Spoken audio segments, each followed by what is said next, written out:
Hey everyone, Ponderosa Outdoors here. I have a very quick initial review of the Lionsteel M2M fixed blade knife. This is a drop point knife. It features an overall length of 8 inches with a blade length of 3.5 inches. It's made with M390 powder metallurgy stainless steel.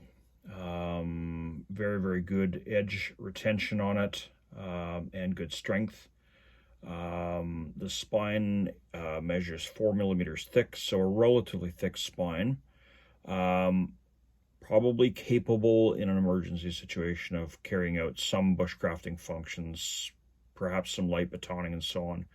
I don't think I'd want to subject this knife to that. It's not that it probably wouldn't stand up to it, but I have a bushcrafting knife for that kind of purpose. So I really bought this knife primarily as an upland game dressing knife, field dressing knife. So it really is a hunting knife in pure form, at least for my purposes, and hence the drop point design that I picked. I just found this on Bushcraft Canada's website a few months back. Really liked the design of the knife. It looked very finished. Very fine quality knife, and I just thought it would be nice to go out into the field with a little bit nicer hunting knife for upland hunting. I do have a cold steel master hunter knife that I use for big game hunting and field dressing in particular. It has a rubberized handle, very grippy, very secure, and certainly if you're in the middle of field dressing, deer or larger game, you've got your hands in the chest cavity and so on, a lot of blood around, that rubberized handle is going to be probably the best option for grip. This particular Lionsteel knife features a micarta handle, scales, and while it does have certainly some texture to the handle, I wouldn't call it the checkering isn't super rough. It's certainly not, for example, what you'd find on a comparative checkering on a wooden shotgun stock, for example. So the grippiness of the handle is acceptable, but I'm not sure that I'd be wanting to use it for field dressing where there was a lot of blood involved and getting soaked into the handle and all of that. Not that the knife can't take it, but rather just for grippiness might not be the best option. But I think for birds and so on, where you probably want a little bit of a slicier knife, certainly one that's capable of doing some heavier work to cut through bone and so on at times,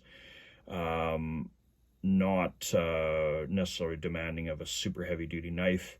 And I thought just with the slightly shorter blade on this one, it might be a little bit nicer to wield.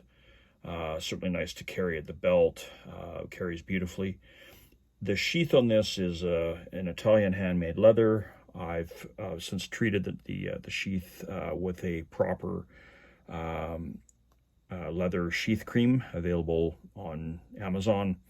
Quite a good product, I would add, and I've treated it twice now. No discoloration or darkening of the sheath material at all, so it's been really quite nice to preserve the finish of the sheath that came from the factory.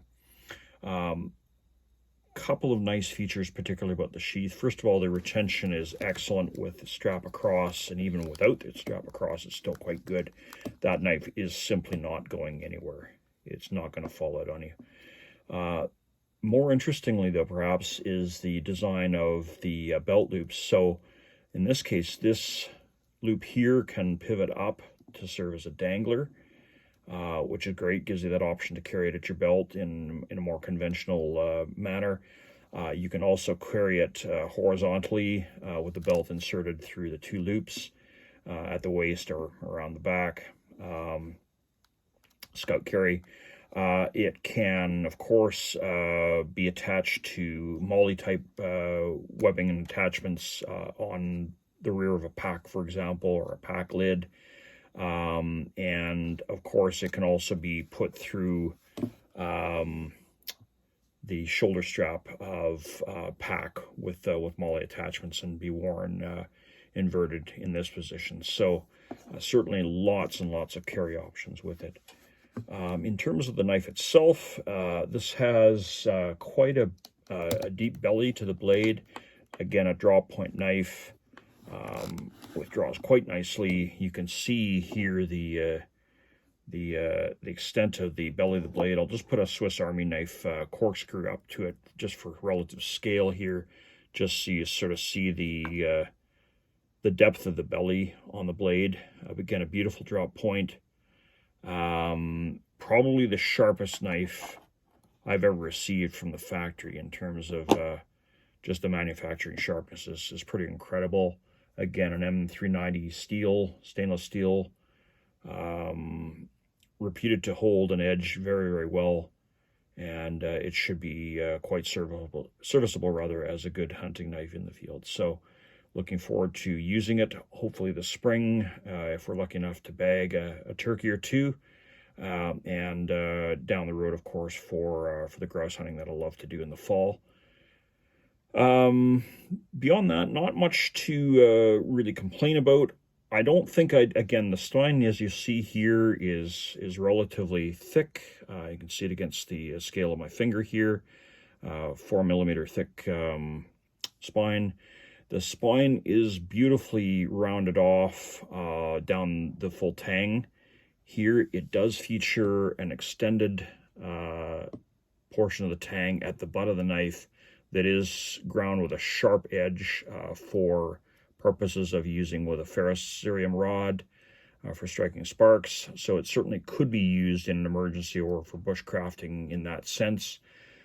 It's probably not the preferred usage I would give this knife. Lanyard hole, of course, as you see, and again, full tang throughout, with just secured with the two screws here and here. And again, a beautiful, they call this a canvas micarta finish on the scales. Again, very, very rounded off and capped spine. So it's just the factory finish on it, on this knife, is just beautiful. Again, that capping extends the full length of the blade here, and so the spine of the blade certainly isn't material, being stainless, number one, but also by virtue of its finishing, certainly not suitable for striking sparks with a ferrocerium rod, rather, in and of itself. But again, you have the butt of the knife for that, and so you certainly have a tool within the knife to use for that purpose if need be. So again, I'm just going to use this exclusively for field dressing of upland game. I don't plan to use it, at least as a primary field dressing knife, for big game. I have the my other cold steel Master Hunter for that knife, for that purpose, and with its rubberized hander, I think it'll just be a superior knife for purposes when you're getting in and deep with the animal, and probably a lot of blood around and so on. It's probably going to be a bit messier proposition, and I think the grip offered by that rubberized handle in the Master Hunter is probably superior to the grip available on this knife when it gets wet. But with upland birds, there shouldn't be a lot of that kind of mess involved, even with turkeys, and so I think it'll be quite a serviceable knife, and certainly a very, very attractive blade to be carrying. It's just something that I feel like a person can take real pride in having and carrying in the field. Just a very, very elegant knife, and perhaps a bit of a throwback in a certain sense to simpler times, and with a fine shotgun and a fine knife. It certainly is a nice pair of implements to go into the field with. With that, I will certainly plan to offer a more detailed review as I've had a chance to actually use the blade in a hunting and field dressing context. So I'll certainly post a review down the road as I gain experience with the blade. And I really am reserving this blade for purposes of field dressing game. I'm not planning to use it as a bushcrafting knife or as a general purpose knife. I have other knives for that purpose. So this one really is being used for a select set of reasons. And given the price paid for it, I see that the price, I think, may have increased a little bit within Canada. It's now listed at $249.95 in Canadian dollars on Bushcraft Canada's website. I think I paid $239.95 if memory serves, and that's only about 2 months ago. So definitely not the cheapest of knives out there, but certainly not the most expensive either. But again, a very beautifully finished knife, and again, a beautifully made Italian leather sheath, just really quite stunning. So with that, I'll wrap it up here. I hope you found this review initially at least useful, and I will see you next time.